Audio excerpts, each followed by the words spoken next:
দিতে দেন না আপনার এখানে কিটা শুনবে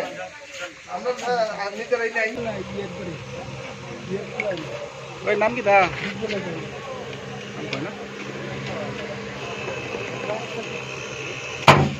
সিংহচড়া পোস্ট অফিসে এই সিংহচড়া যে বিপিএম টাকা পয়সা ট্রানজাকশন করতেছে এমন সময় ছেলেটা জিজ্ঞাসা করছে এখানে গ্যাসের বই হয়নি, সেখানে তো কোনো গ্যাসের বই হয় না। সেভিংস আইডি বা অন্য অ্যাকাউন্টগুলো হয়, এইগুলা কিছু সে টাকা দেখছে অনেকগুলো টাকা এখানে টেবিলের উপর। হঠাৎ করে মেয়েটারে মুখে মুখে চাপা দেওয়া ধরছে, দূরে চেয়ার নিচে ফলাই দেওয়ার পরে মেয়েটা চিৎকার আরম্ভ করছে। সে টাকা পয়সা এবং চিন্তাই করার উদ্দেশ্যেই, তার মূল উদ্দেশ্য চিন্তাই করার উদ্দেশ্যে সেই অফিসে এটা করছে। তখন অফিসে কোনো স্টাফ ছিল না, আমি পুরানবাজার হেড অফিস থেকে এই অবস্থা দেখেছি।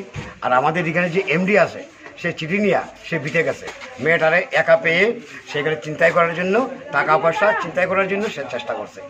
যদিও পালাইবার চেষ্টা করছে এলাকাবাসী, কারণে সে আর পালাইতে পারে নাই এবং তাকে ধরে আটক করা হয়েছে।